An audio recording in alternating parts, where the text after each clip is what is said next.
As we dive a little bit deeper into our passage, Romans 3, verses 9 through 20, yesterday I mentioned briefly that the idea of this passage is really kind of a courtroom setting.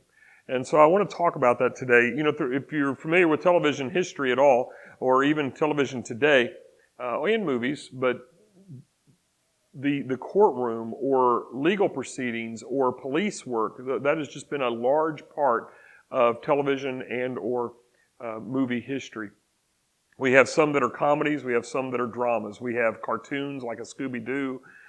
We have comedies that have been a part of this, Barney Miller or something like that. We have dramas, your investigative type stuff like an NCIS or a CSI. We have courtroom things like a Perry Mason there's just all kinds of television shows that have done this. And again, movies are as well. And so if you like that kind of genre, if you like courtroom drama, and I'm not talking like a Judge Wapner or Judge Judy type of drama, I'm talking about, this investigative type of thing, the arrest all the way through the conviction. There is plenty of things out there.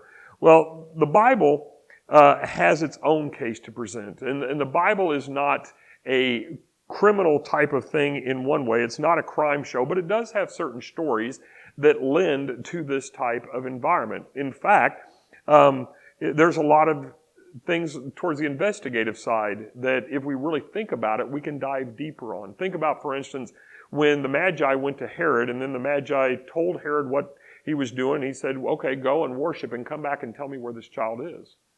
And the Magi came back and they did not. I'm sorry, when they went, they did not come back to Herod. They went a different route, it says. And so what about Herod's investigative process at that point? What was going through his mind in trying to understand this particular process?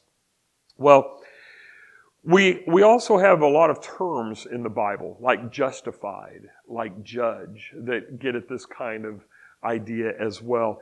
And we know that God will judge us. We even have a book of the Bible that's about judges, although the connotation of judges there is more like a ruler of sense, not necessarily a judge like we would think of in a courtroom. But the idea of judge is prominent, and of course we're all going to face a end-time judgment. Revelation 20 talks some about that with the white throne judgment.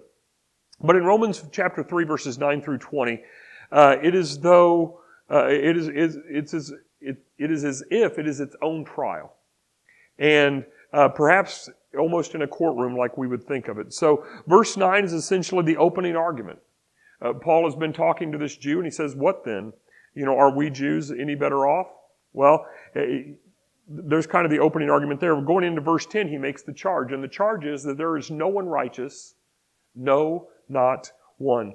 What is interesting here again is that we are all lumped together. None of us are considered righteous. We are all deemed guilty. And yet, even though he lumps us collectively, that guilt is punished individually. We can all turn back to God. None of us are righteous in ourselves, but we can turn back to God individually. Verses 11 through 18 then provide the evidence. We turn from God. We speak harshly of others. We deceive others. We cause harm to others in the context both physically and verbally, but we could also cause harm emotionally and spiritually as well, potentially.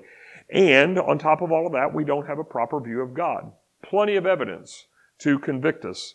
And then verse 19, the defense kind of tries to say, that our mouths, will be stopped. We can have our mouths stopped in a sense because we really have no excuse that will be made to be sufficient. But then the verdict comes in verse 20 that we are all guilty. The only thing that this setting does not have is the sentencing. The sentence will wait for now, so let's call it a suspended sentence. But Paul is going to get there soon enough. The only thing we can hope is that someone will post our bail for us and even take our place in the sentencing.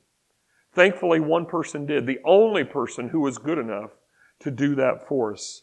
And that person's name is Jesus.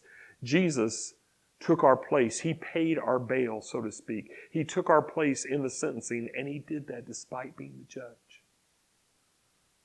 Now, He didn't just take my place. He didn't just take your place. He took everyone's place who believes. And that's the story of the Bible. That's the truth. It's not a television show. It's not a movie. It is the truth.